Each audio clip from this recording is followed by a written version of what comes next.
नमस्कार विद्यार्थी मित्रांनो, स्टडी फ्लो कोर्सेसमध्ये आपलं पुन्हा एकदा सर्वांचं स्वागत आहे. मित्रांनो, आज आपण एक सर्टिफिकेशन लेवलच्या कोर्सबद्दल पाहणार आहोत, जो आहे certificate course in functional English. हा कोर्स स्पोकन इंग्लिश कोर्स सारखाच आहे, पण थोडा डिफरंट आहे. याच्यामध्ये खूप साऱ्या करिअर संधी अवेलेबल आहेत. हा काय आहे, याच्यामध्ये काय शिकवलं जातं, याचं सिलेबस काय, सर्व डिटेल्स आपण या व्हिडिओमध्ये पाहूया.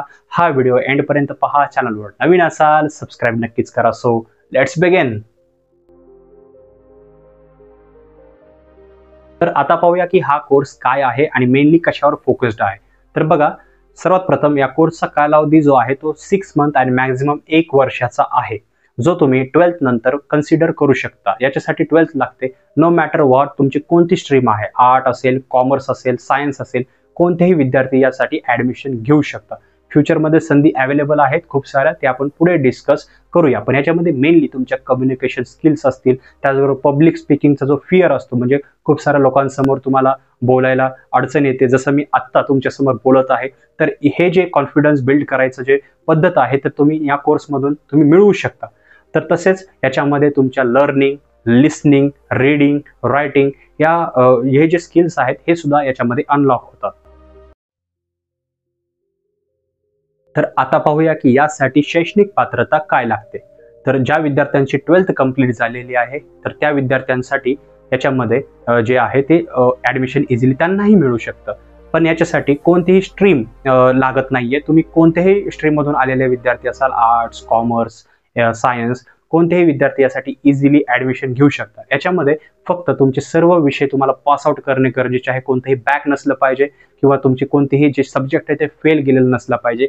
मिनिमम 50% मार्क्स असणे गरजेचे आहे. तर जेव्हा 50% असतील तर बरेच इन्स्टिट्यूट त्यापेक्षा कमी जरी असले तरी तुम्हाला ऍडमिशन देऊन टाकतात.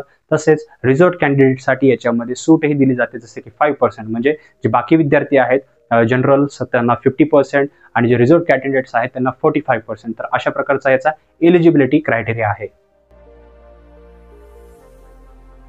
तर आता आपण याची ऍडमिशन प्रोसेस पाहूया. तर हा कोर्स ऑफर करणाऱ्या खूप साऱ्या युनिव्हर्सिटीज आहेत, जसं इग्नू, इंदिरा गांधी ओपन युनिव्हर्सिटी, तसेच शिवाजी युनिव्हर्सिटी, तसेच मुंबईमध्ये सुद्धा आहे आणि पुण्यामध्ये सुद्धा खूप सारे कॉलेजेस आहेत जिथं हा कोर्स ऑफर केला जातो. त्या ज्या कॉलेजची लिस्ट आहे त्यांची ॲव्हरेज फी जी आहे ती ॲन्युअली किंवा ह्या कोर्स रिगार्डिंग घेतली जाते. त्याबद्दल डिटेल्ड इन्फो मी लिंकमध्ये दिलेला आहे, तिथे क्लिक करून तुम्ही रीड करू शकता. याची ॲडमिशन प्रोसेस ऑनलाईन ॲज वेल ॲज ऑफलाईन पद्धतीने असते. तुम्हाला तिथे डॉक्युमेंट तुमचे सबमिट करावे लागतील, ऑनलाईन असो ऑफलाईन, कॉलेजला व्हिजिट करून किंवा ऑनलाईन पद्धतीने त्यांच्या वेबसाईटवर. त्याचबरोबर तुम्हाला फी पे करावी लागेल अँड दॅट्स इट. तुमचं जे आहे ते ॲडमिशन याच्यामध्ये होऊन जातं. पण ह्याच्यामध्ये कधी कधी कोणते जे काही कॉलेजेस आहेत, काही इन्स्टिट्यूट्स आहेत जिथे एज लिमिट सुद्धा आहे. Minimum age 70, maximum age 25, 17 to 25 between जर तुमची एज असेल आणि तुम्हाला हा कोर्स करायचा इच्छा असेल तेव्हा तुम्ही यासाठी ऍडमिशन घेऊ शकता. तर आता पाहूया की याचा कालावधी काय आहे. तर बघा, या कोर्सचा कालावधी तुम्हाला 6 महिने ते 1 वर्षाचा पाहायला भेटू शकतो. इन्स्टिट्यूशनवर डिपेंड आहे की तुम्ही कुठे ऍडमिशन घेतात. ऍडमिशन घ्यायच्या आधी तुम्ही कन्सिडर केलं पाहिजे किंवा विचारलं पाहिजे किंवा याची इन्फॉर्मेशन घेतली पाहिजे की हा कोर्स तुमचं कॉलेज किती वर्षासाठी प्रोव्हाइड करत आहे. तर हे कॉलेज टू कॉलेज व्हेरी करतं.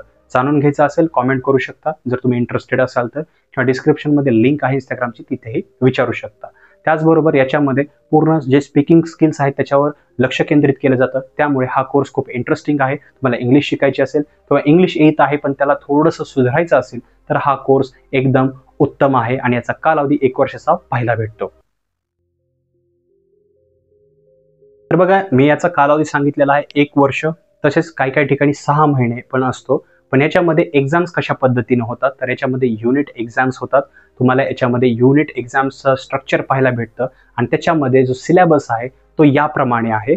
तर ह्याच्यामध्ये तुम्हाला लिसनिंग, त्याचबरोबर communication, detailed study of aspect communications, listening, responding, तसेच application of reading techniques, the difference between facts and opinions, learning the basic style of writing, अशा प्रकारचे 4 युनिट याच्यामध्ये पाहिले जातात, ज्याच्यामध्ये 4 मेनली गोष्टी फोकस केल्या जातात. रीडिंग, रायटिंग, त्याचबरोबर लिसनिंग, त्या असे जे स्किल्स आहेत त्याच्यावर फोकस केलं जातं. त्यानुसार या 4 स्किल्सवरच तुमची एक्झाम होते आणि आफ्टर कम्प्लिटिंग द कोर्स 1 वर्षानंतर तुम्हाला याचे सर्टिफिकेट जे आहे हे मिळून जाते, जे तुम्ही फर्दर स्टडीजमध्ये वापरू शकता. फर्दर स्टडीज कोणत्या ते शॉर्टमध्ये सांगतो. पुढे मास्टर्स MPhil मध्ये सुद्धा हे कामाला येतं.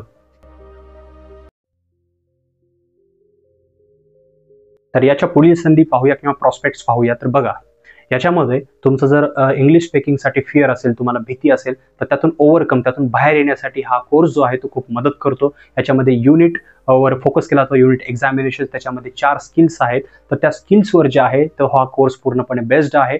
त्याचबरोबर ह्या कोर्स ज्यावेळेस तुम्ही कंप्लीट कराल तर त्यावेळेस तुम्ही स्वतःला खूप वेगळ्या रूपामध्ये पाहताल, जिथे तुम्ही कॉन्फिडंट असाल, तुम्हाला इंग्लिश खूप जास्त सोप्या पद्धतीने बोलता येईल, तुमची कम्युनिकेशन स्किल वाढेल. त्याचबरोबर तुम्ही पब्लिक स्पीकर सुद्धा बनू शकता, वेगवेगळ्या एसे रायटिंगमध्ये सुद्धा तुम्ही सहभाग करू शकता, किंवा फ्युचरमध्ये तुम्ही इतर डिग्री जरी कंप्लीट केली तर त्याच्यामध्ये ज्यावेळेस तुम्ही जॉबसाठी अप्लाय कराल, जसं की एक्झाम्पल IT सेक्टर, तिथे इंटरव्ह्यू सुद्धा द्यावा लागतो, तर त्या ठिकाणी तुम्ही बिलकुलही घाबरणार नाही. तुम्ही पब्लिकचा फिअर पासून ओव्हरकम होताल. जसं युट्यूबच्या व्हिडिओ समोर मी सध्या बोलत आहे, त्याच्यामधून तुम्ही एकेकाळी माझं सुद्धा फिअर होतं, पण त्यातून मी ओव्हरकम झालो बिकॉज ऑफ माय एक्सपिरियन्सेस. पण तुम्ही तसंच इंग्लिशच्या स्किल्समध्ये जर पुढे जायचं असेल तर तुम्हाला या कोर्सला करणं हे अनिवार्य असलं पाहिजे, किंवा तुम्ही ह्या कन्सिडर केला पाहिजे.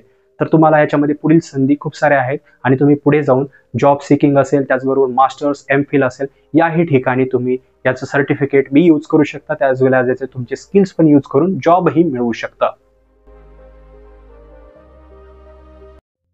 मित्रांनो, हा कोर्स का आणि कोणी निवडावा याबद्दल आपण पाहूया. तर मित्रांनो, तुम्ही हाच कोर्स नाही तर स्पोकन इंग्लिशचाही कोर्स निवडू शकता, किंवा हा फंक्शनल इंग्लिशचा कोर्स तुमच्यासाठी आहेच, पण याच्यामध्ये युनिट बेस्ड आहे. पण कारण हा जरा स्पोकन इंग्लिशपेक्षा थोडासा ॲडव्हान्स आहे. याच्यामध्ये जॉब सेकिंग सुद्धा करू शकता, एसे रायटिंग सुद्धा करू शकता, त्याचबरोबर पब्लिक स्पीकिंग, कम्युनिकेशन स्किल वाढवू शकता. तर थोडासा ॲडव्हान्स लेवलचा असल्यामुळे जर तुम्हाला इंग्लिश तुमची थोडा नेक्स्ट लेवल वाढवायची असेल, तुमचं कम्युनिकेशन स्किल असेल, फिअर ऑफ टॉकिंग असेल, तर याच्यातून ओव्हरकम करायचं असेल आणि पुढेही तुम्हाला भविष्यामध्ये जर तुम्ही अशा डिग्री चूज करणार आहात जिथे तुम्हाला इंटरव्ह्यूज येऊ शकतात, तर अशा ठिकाणी सुद्धा तुम्हाला हा कोर्स जो आहे तो हेल्प करू शकतो. तर मित्रांनो, जर अशा विद्यार्थ्यांमधून तुम्ही येत असाल, तुम्हाला इंग्लिश शिकायची इच्छा असेल किंवा इंग्लिश वीक असेल, तर तुम्ही हा कोर्स जो आहे तो कन्सिडर केला पाहिजे. मित्रांनो, ही होती संपूर्ण इन्फॉर्मेशन या कोर्स रिगार्डिंग. याच्याबद्दल काही प्रश्न असतील तर खाली डिस्क्रिप्शनमध्ये लिंक आहे इंस्टाग्रामची, तिथे आम्हाला विचारू शकता. कॉमेंटमध्ये कॉमेंटही करू शकता. आम्ही 24/7 तुम्हाला अवेलेबल आहोत. तुम्हाला रिप्लाय देऊ, किंवा इतर कोर्सबद्दल सुद्धा वाचायचं असेल तर डिस्क्रिप्शनमध्ये लिंक आहे, तसेच आम्हालाही विचारू शकता. याबद्दल काही क्वेश्चन्स असतील तर नक्कीच विचारायला विसरू नका. व्हिडिओ आवडला असेल तर लाईक करा, शेअर करा, चॅनलला सबस्क्राईब करून बेल आयकॉनला प्रेस करा. मी मिळतो तुम्हाला पुढच्या व्हिडिओमध्ये. तोपर्यंत थँक्स फॉर वॉचिंग.